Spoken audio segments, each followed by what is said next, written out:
That one scared me. That'd be about this tall here. At least, you know, that tall. I'm getting nervous, but this is where I saw this being. Landed and I yelled. I realized that there was no one there. He just vanished in plain sight. Morning, but it's always around deer season time. Just a yelling, like a like that. And he said, whatever's out there, that was big. I said, see, I told you there's something out there. Whatever's out there, that was big. I said, see, I told you there's something out there. Ah, yes. There's something out there. But what is it? Last time we told you the stories of Este Capko, Bigfoot. And this time we have more stories. What you're going to hear is eyewitness accounts of people that are telling you what they believe to be the truth. What they saw, what they heard. I saw their faces, and I believe them, but you're the judge. The funny thing is, as was mentioned in the last episode, it always seems to happen around deer season. Well, it's deer season.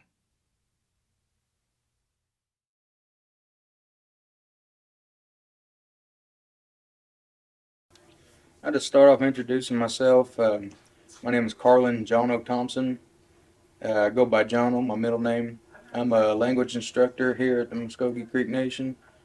And there's a lot of stories like that out there where I grew up at, along that creek. I used to could hear them late at nighttime. They'd be, you could hear rocks being thrown. You could hear it sound like, you know, kids playing with sticks, kind of like a baseball game. You'd hear rocks being thrown. You could hear something hit, you know, like a tree or something being slapped, you know. And some say that might have been what they call Este Capko, you know, Bigfoot. I just, whenever I was younger, I just assumed it was the Stillabochkis, the little people. And I've heard things walk up behind me when I was, me and my nephew, we had went out hunting. We was rabbit hunting. And we got a late start, was out there probably evening time, you know, enough for rabbits to kind of run around. And we had walked, and my mom had always told us, she said, you make sure you're across the creek, on this side of the creek before sun goes down. And I had, me and my nephew, this is a different nephew, we had walked around for, you know, probably a good couple of hours. Didn't catch any rabbits, you know, didn't see nothing. And so sun was starting to set, and I told my nephew, I said, well, we better get back home. And as we're coming back home, we kind of got turned around, we got lost. And they say that Este Capko, if you get on his trail, they say that'll make you forget, make you get lost and forget where you're going. And so we came to this little small creek, the little stream that was dried up, little creek bed. And I said, this is the same creek, this will run back into our big creek behind our house. And so I said, let's just get in this creek bed and we'll just walk it back to the house. And so we did, and before we got in there, my nephew, he's, you know, 5 or 6 years old, he says, look, he said, all these rocks, they're set up funny. And there was 3 big rocks that was set up, just, you know, kind of made like a triangle. And I said, yeah, that is funny. And I didn't pay no attention to it, and we just got back in that creek bed, and we walked on back. And we walked for about 20 minutes or so, and my nephew said, he said, shouldn't we be home by now, and why aren't we home yet? And I said, well, you should be there any second. I still didn't recognize nothing. I didn't understand how we got lost. But we kept walking. I said, we'll just stay in this creek bed, and we'll make it back to our creek, and we'll go home. And then he stopped, and he looked, and he said, boys, those are the same rocks. And I looked, and sure enough, there's those 3 big rocks, like a triangle. And we had walked a circle, but yet we never got out of that creek bed. That whole time we was walking straight, but somehow we came from behind where we first started. And so I kind of got a little freaked out, and the sun's below the trees at this point, and So I grabbed my nephew and we just kept on walking. We just went straight east until we made it back to our house. But there's a lot of stories like that out there. I've heard a lot of our elders talk about Este Capko and Muscogee, different things like that. And so that's just some of the stories that I've had that I can think of off the top of my head, anyways, that I've experienced in my lifetime.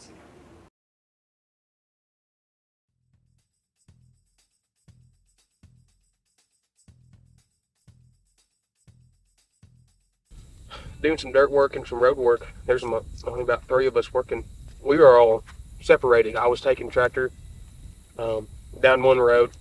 Other boys were taking skid steers out down the other roads. Middle of July, I believe, so it's hot. And there's a creek that runs right through the road that I was working on, and it's spring fed. So you know how that cold water is coming off springs. And at that time, the tractor didn't have any AC.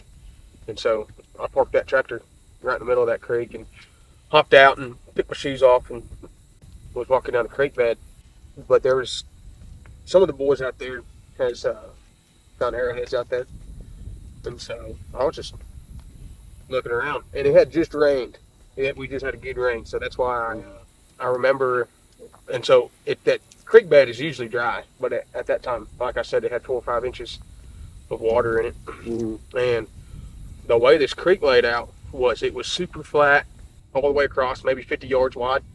Was the creek bed itself. The water was only 20 yards wide, but the timber around it was super flat for the most part until it got, I don't know, 200 yards in front of me, and then it shot up this big rock bluff, probably 60, 70 feet. I mean, it was.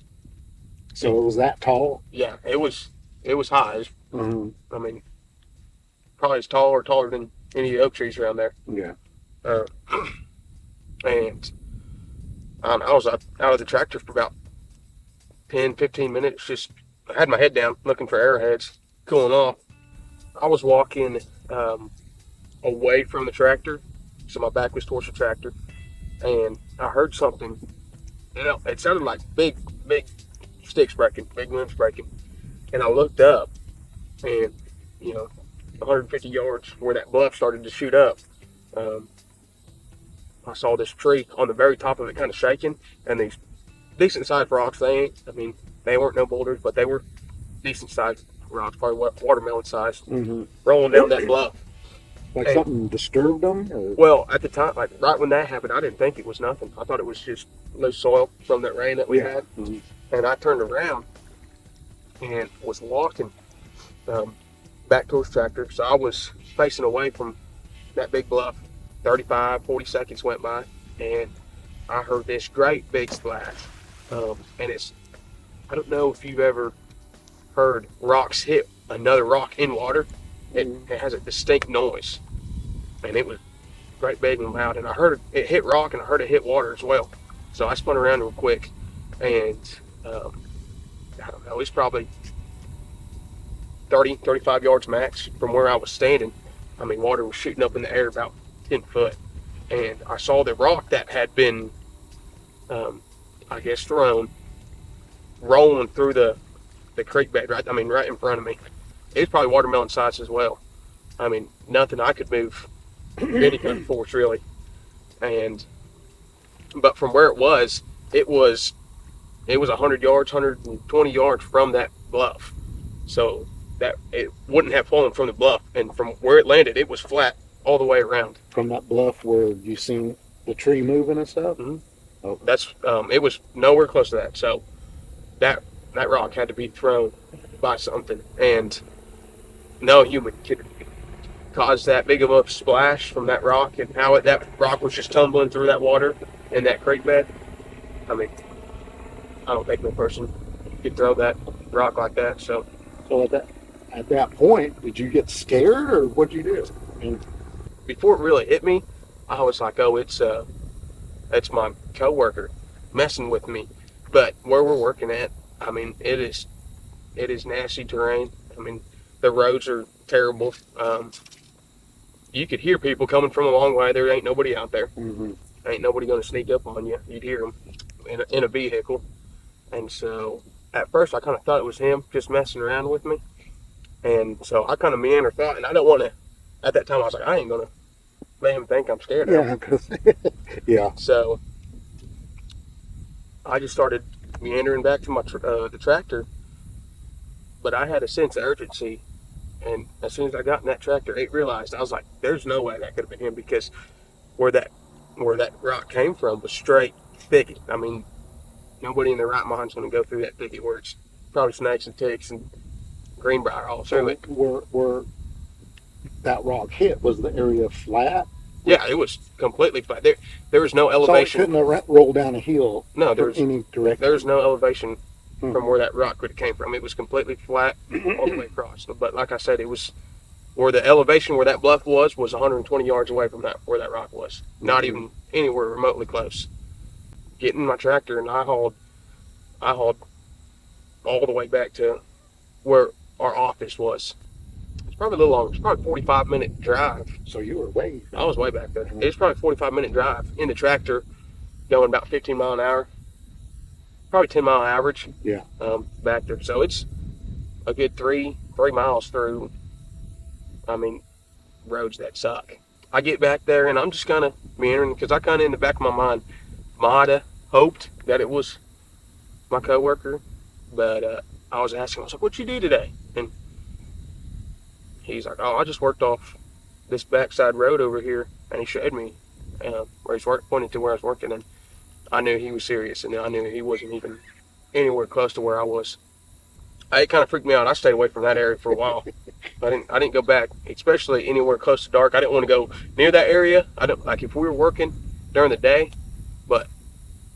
and I quit working and it was getting dark and I had to go by that area when it was getting dark. I wasn't going to work there, like by that area.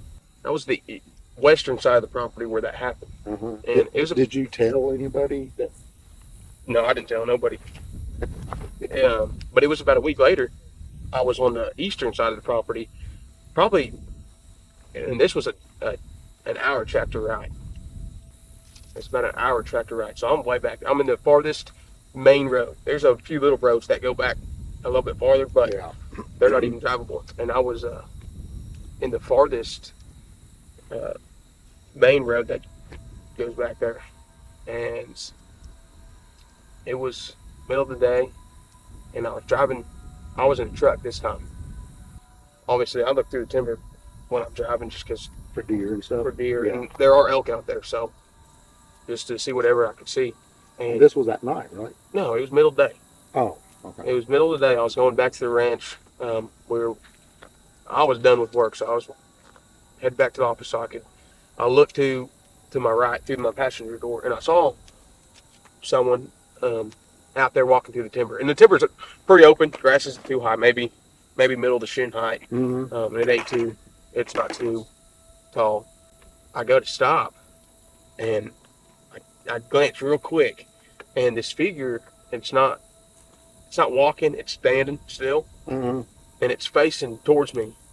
I couldn't tell you how tall it was or if it was, abnormally large, but it was a man figure, big enough I knew it wasn't small. It wasn't very dark in the timber, but that figure was dark, the whole thing. I don't want to say black, but in my mind I can see it, and it is black. And I stop, and it's just standing there. And as I'm sitting there looking at it, all these thoughts are running through my head, and I'm like, there's no road except the one I'm on. Mm-hmm. And there's no trucks on it, no vehicles. Yeah, like so where somebody parked or something. Yeah, there's no one's on that road. And it's probably a 4-mile walk in any direction to get to any other road. So there's only one way to get to where he's at, and it's on this road, and nobody's on it. There's no vehicle. And like I said, it was black all the way from head to toe. I didn't see a hat. I didn't see skin. I didn't see any bright colors, blue jeans or nothing. It was straight black. And so down I went. So I just left and hauled butt. And that hour drive took me about 30 minutes.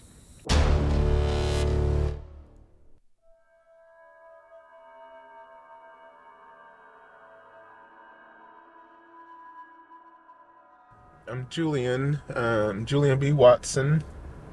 I'm Muscogee Citizen, recognized as a Goodwill Ambassador through some of my travels and experiences over the years, and I'm a real honor to be a part of what the shooting today. Today's shooting is, and just with all respect, just want to share these things. So where we are at are, I guess you could say, kind of northwest of Muscogee, and what they call Gun Club Road, and this is my Sasquatch experience.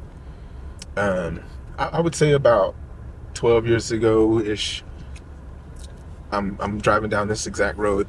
My relatives live over here. We're over by one of the old native churches. I can't remember the name exactly. I think it's always changing, but we're on Gun Club Road, and on that particular day, I happened to be driving home. Cousins are over here having dinner, and I was, okay, I gotta go home. We'll see you guys later. Love you. Gonna go home. So over here, there's a pond, and let me see here. It's really pretty, really big pond. So I've always wanted to drop a line, and every time I go over to my cousins, I'm like, man, I gotta have my fishing pole on, so I sneak over here and throw some lines.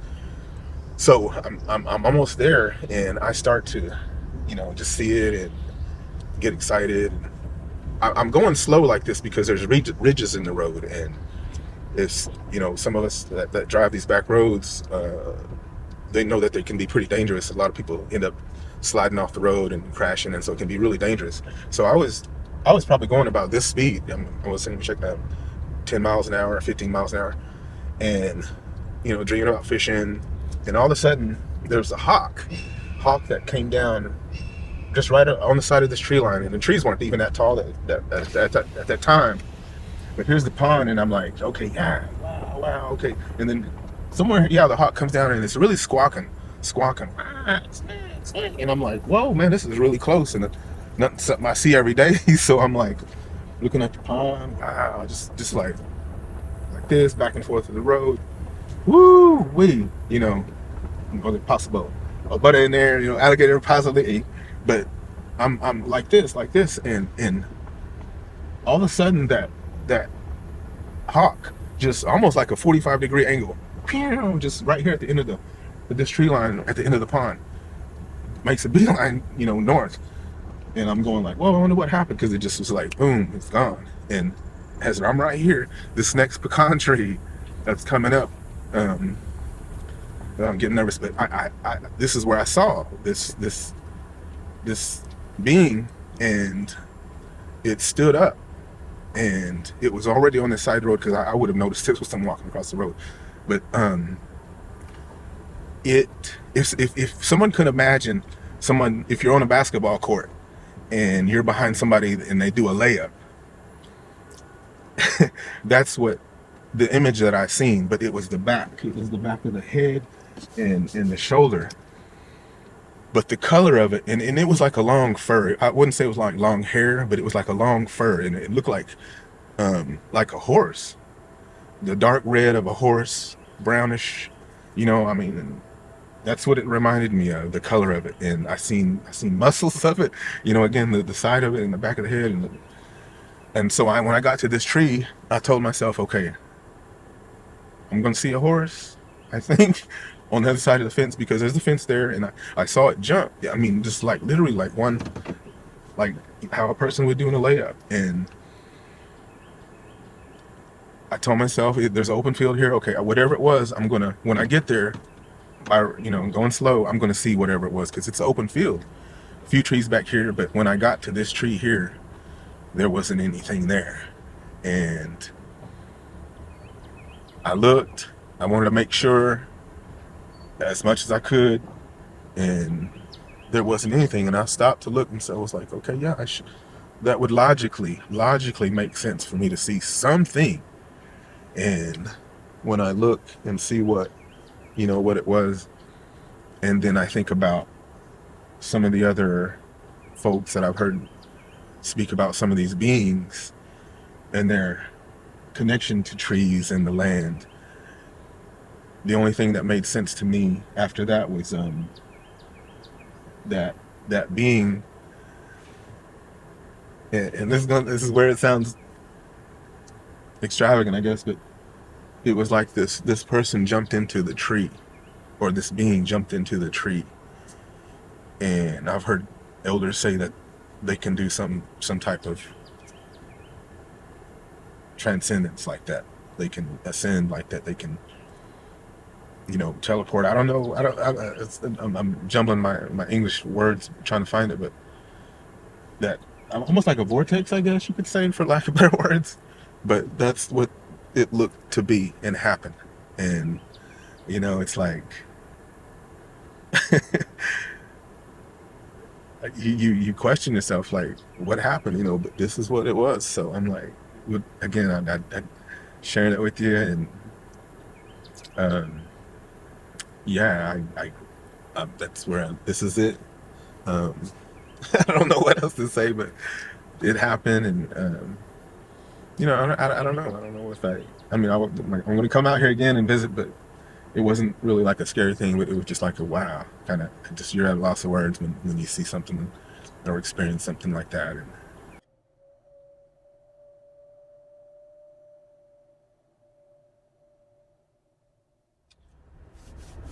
I have some family, some extended family, Pawnee folks, uh, up by Bartlesville, Oklahoma, and oh man, I'll say about 15 years ago, we go up.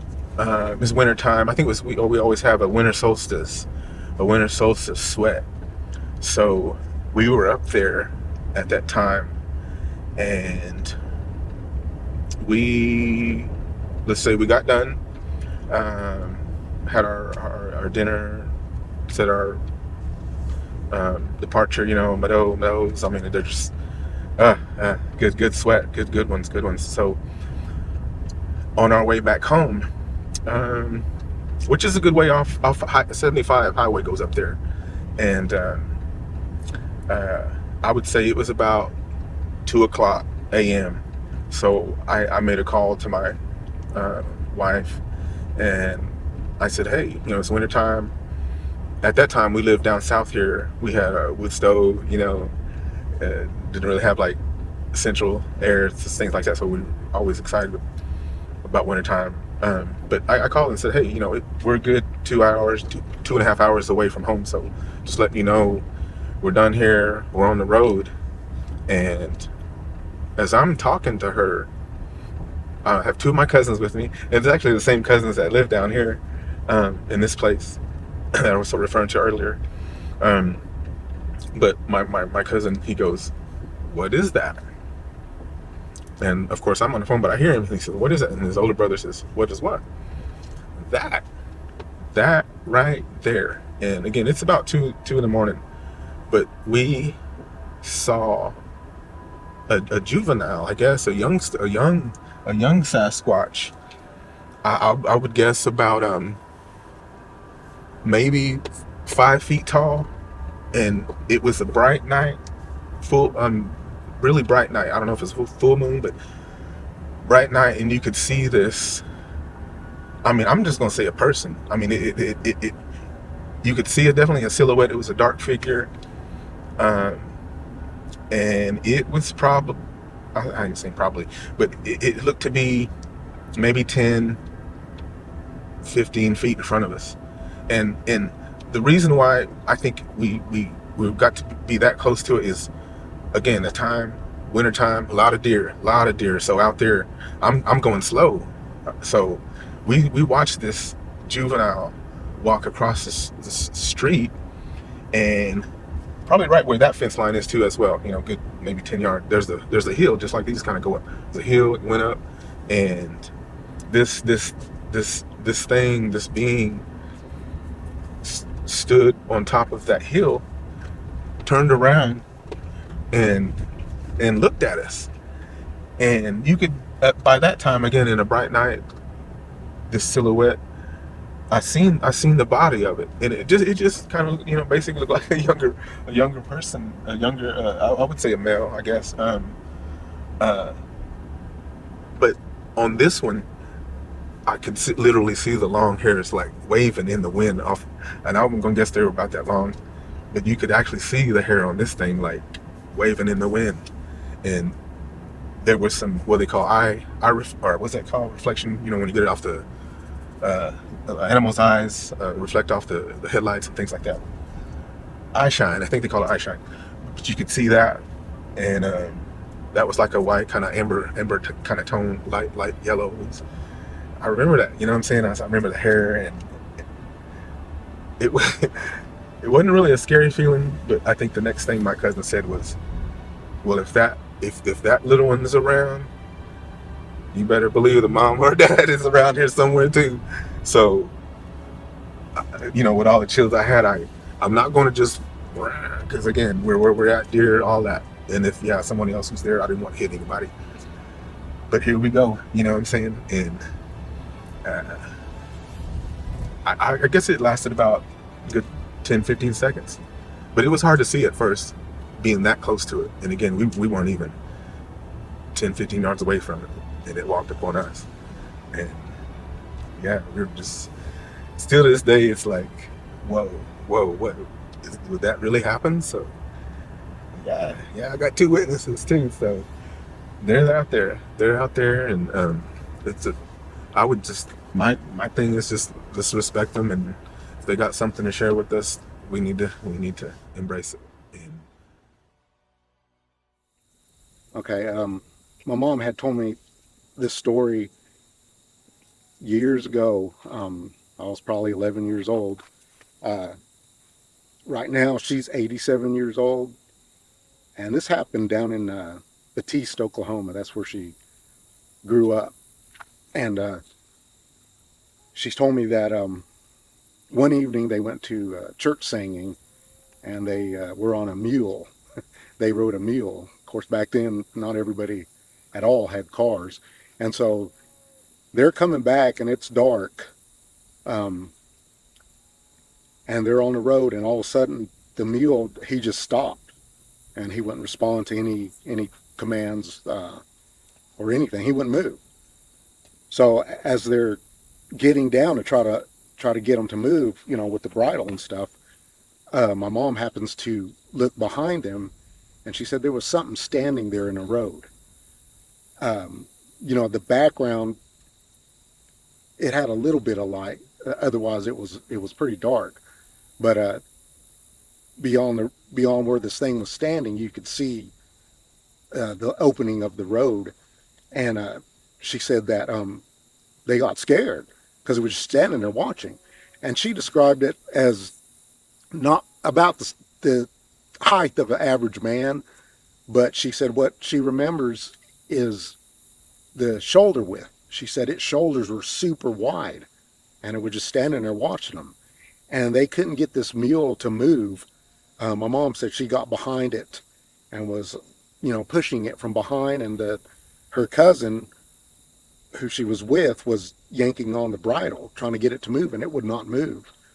And she said it seemed like it was in a kind of like a trance. It wouldn't do anything, wouldn't respond in any way. And she said they could hear a truck in the background coming up the road. And they still couldn't get this to move, the mule to move. And then she said they began to see the lights coming like from behind where this thing was, and it was that truck. Well, by this time, when they looked back, it was gone, and then the mule began to respond to their commands, and it happened to be the girl who she was with. It was her older brother, and they told him what they had seen and what happened, and he was with his brother, so he ended up having his brother take the vehicle home, and he took the mule home, so they rode home in the vehicle. But she told me that story years and years ago, and she don't know what it was.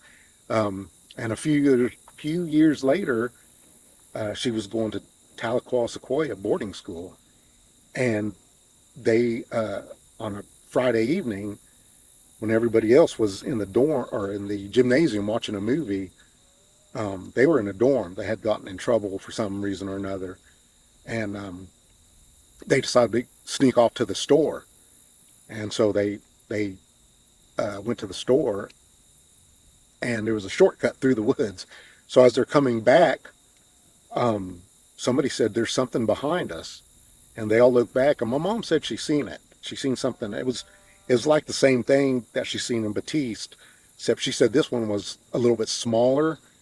And she said as soon as they seen it, they all took off running.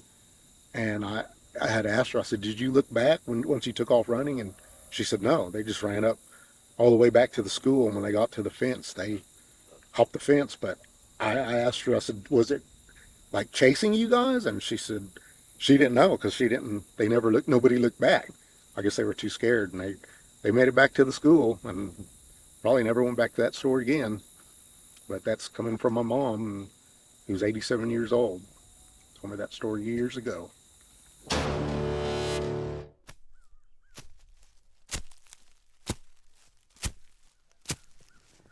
Don't worry, it's just me. Well, it seems that our friend Este Capko seems to make quite a few appearances here on the Muscogee Reservation, especially during deer season. But these next few stories, according to them, Este Capko may not be the only thing out here. He, or she, don't want to be sexist, may not be alone.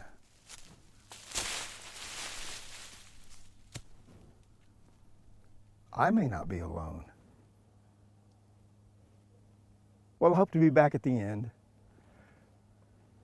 I hope to be.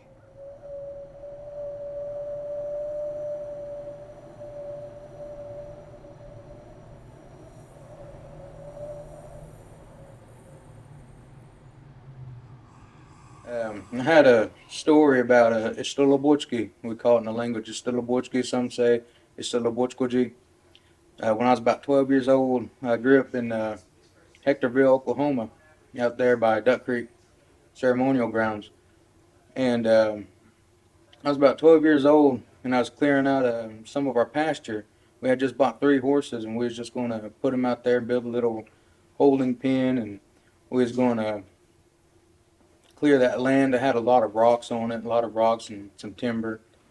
And so I was out there picking up rocks, and I was throwing them down the creek. And our creek was on the northwest side of our property. My sister and my nephew had came over, and they was playing off in the distance. He was about 6 or 7 years old, and where I was standing, I was west of the house, between the house and the creek, and he was playing off in front of the house, and I could see him where my angle was. And off to my right, on the east side, there was a pond that was being dug that never got finished being dug. And he was playing. He was wearing a red shirt and khaki pants, or khaki shorts. And off to my right, on top of that hill bank where that pond was, there was another boy, and he was wearing a red shirt, but he had khaki pants on. And I looked at him, and he was still over here playing just like little kids do, turning around in circles and hollering. And this boy over here, he wasn't moving. He was just standing there. He had his gaze fixed on my nephew, just watching him. And I looked at him for a little bit, and I figured out what I was looking at. And so I yelled his name out loud. And he turned around and looked at me and said, "What?" And as soon as he answered "what," this other boy off to my right in front of me, he kind of glances over his left shoulder, and he looks at me, and then he books it back towards the woods. And he headed south back down towards the creek. And our creek, it wasn't like, like some of these other creeks. It was really rocky. There's really tall boulders out there, huge rocks, and it was dry. This is during the summertime, so our creek was pretty dry. And growing up, I played out there a lot. So I don't know why, but I chased that little boy. He's about the same size as a 6 or 7 year old. But I chased that boy down the woods, down towards the creek. And back then I knew the layout of the creek, the rocks, different things was coming in. And different let's see, what do you call it, timber that had fallen over. I knew which rocks would turn over, which boulders was there, which where the dead ends were, and I got real close to touching him. I was probably about just finger lengths away from touching this little kid, and he was fast. And at the time, I could run and jump, and I jumped over these rocks, and I was right behind him, and he had turned. And where he had turned at, there's a 9 foot tall boulder there, and it makes a wall, and where that wall is, there's a cup in it, where he would get trapped. And so where he was headed towards, I knew that was a trap. And so I thought I had him.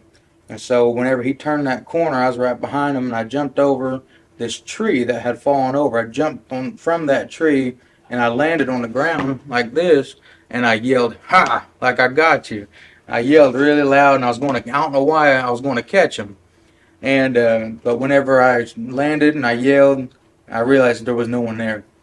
He just vanished in plain sight.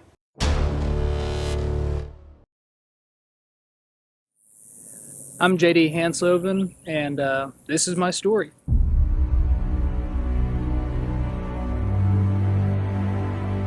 So, about 16 years ago, I was, me and a buddy of mine, we were walking through our hometown of Verdigris, Oklahoma.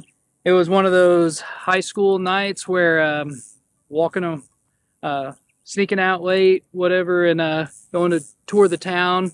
And we were just walking around town, kind of a normal thing to do in Verdigris when there's no police department, anything like that. So it was we were heading actually back home after a long night.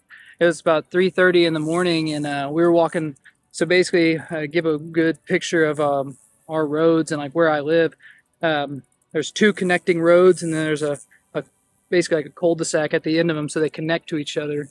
We were on my house is right here. We were on the road behind my house. We were walking back the back way, and we were right when we turned down that road. We were walking down. There's one light pole about 30 yards in front of us, and out of the corner of both of our eyes, we're sitting shoulder to shoulder walking down the street, and look out of the corner of our eyes, and we see this little figure about hip height at the time.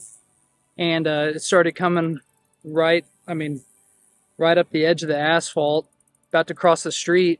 And the only thing, we both froze in silence. We didn't really know what was going on. Saw this little figure. He starts running across the street. And right when he got to the other side of the asphalt, it was running on 2 legs. Right when he got to the other side of the asphalt, it jumped. And about 8 feet away from there, it jumped clear over a chain link fence into a tree. Right then and there, we were both still frozen, didn't say a word. Right when it hit that tree, we looked up and we saw, it looked like at the time, mind you, this was 16 years ago, thousands of like birds coming from that tree. And just right above us, like something spooked them as well. So we obviously knew something that was not right. We looked at each other and we took off running. We ran, mind you, we were right at the beginning of that road. We took off straight to my house, and that's when right when we got to the house, calmed down a little bit, and we both spoke to each other like, "Hey, what was that? Like, what did we see?" And I looked at my buddy Tyler and just said, "Hey, can you describe that to me? Anything like that?" And it wasn't definitely not like this. We were puffing, we were shaking kind of. And he described it the same way I did. The only thing that we could think of is like a demon. Short in stature. It obviously wanted to let us know that it was there. And by the way that it jumped into that tree and scared all those birds up, it obviously wanted to intimidate us somehow. So that's the only way I can put it. We both described it the exact same height, how it was running. And the only thing, that we both caught on to, and which our stories matched up, is the way it was running. And that's Its feet were leading in front, and its head was behind, and his arms, it was like lanky arms, kind of like a little human. And but just the way it was running, that's what threw us both off.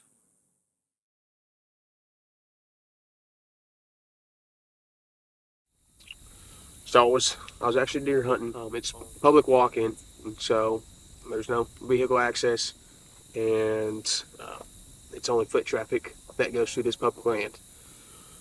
I was off, I don't know, 3/4 of a mile off in the timber, off the main highway.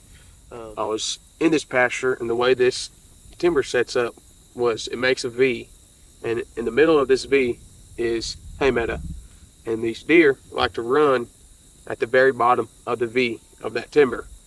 And so I was set up there, and I could watch this whole hay meadow and each side of the timber. And so from the farthest ends of the points of that timber, between them, that hayfield was probably, I don't know, 150, maybe 200 yards across. And right in the middle of it was a blackberry bush. And it was pretty stout blackberry bush. It was 4 or 5 foot tall and maybe 10 yards long at the most. And it was getting dark. I hadn't seen nothing. I hadn't seen no deer. But I was just kept my eyes on those hay meadow, see if there was anything moving through there. A lot of pigs run through there as well, so I'll keep my eyes out for that as well. It was about 30 minutes before dark, and from my right side of the timber, I seen something start running across, and it was a person figure. Only this person stood 3 foot tall max. It wasn't very tall, and it had longer black hair. I can't remember how long, if it went all the way to its shoulder blades or longer, but it was, I remember, long black hair, and it had either dark brown or almost black cloth around its, probably up to its knees, and up. And the distinct thing I can remember was it didn't have black skin, but it didn't have like regular skin. It was very dark colored skin, and it was running from the timber thicket to that blackberry bush. And the thing I remember was its knees were in front of its body when it was running, almost sitting in its chest. And I saw it clear as day. The grass is only 6-7 inches tall out there, and it was up to its knees, almost up to its knees. And it was probably 100 yards max from the tree I was sitting in, and I saw it clear as day running across that field, and it went right into that blackberry bush, and I could see all sides of that blackberry bush. And from the time I saw it to wait after dark, my eyes were locked on that blackberry bush. That did not leave my sight. I watched it the whole time, and it never came out. I never saw it again. The way my truck was it was going back towards where that blackberry bush was through the timber, and so I took the long way around. I went straight back, got way a mile that way, and then cut back to my truck. Since then, I haven't been back out there, and I've talked to other people. They've told me what they think it is, and sometimes I don't believe myself, but I think I know what I saw.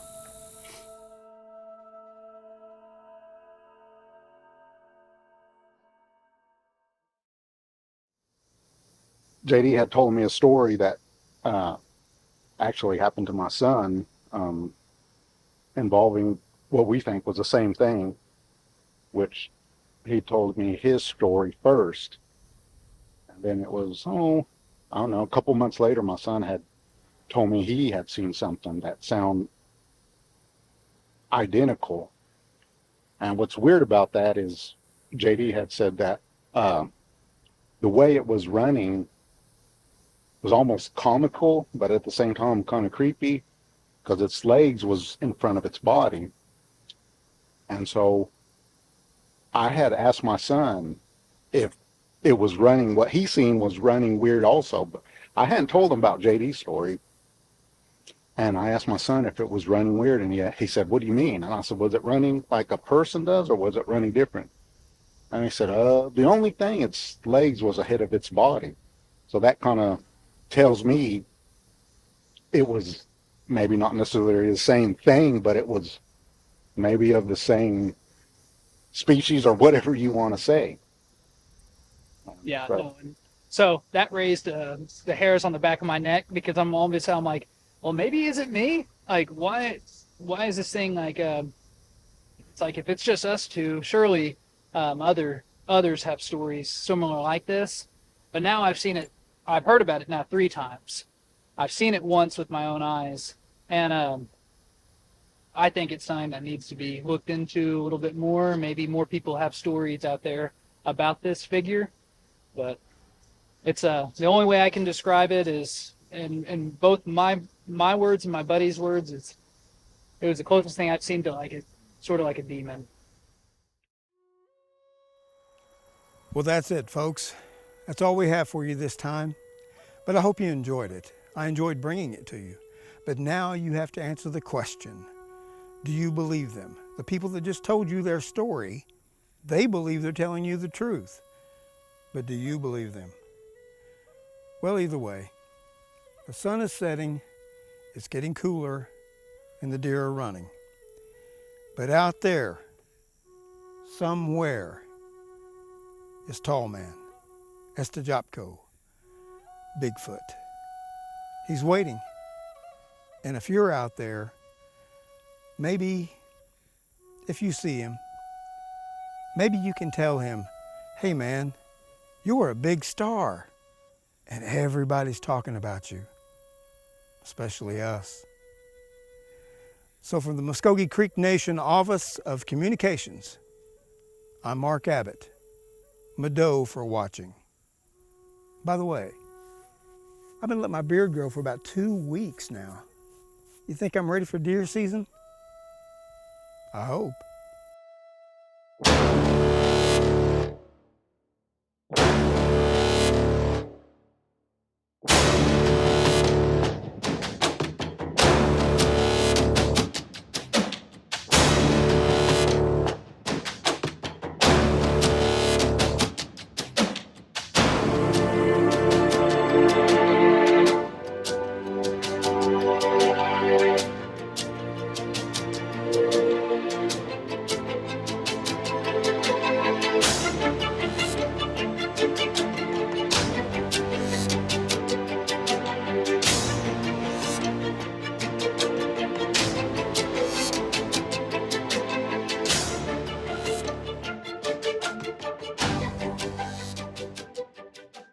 And do you have anything?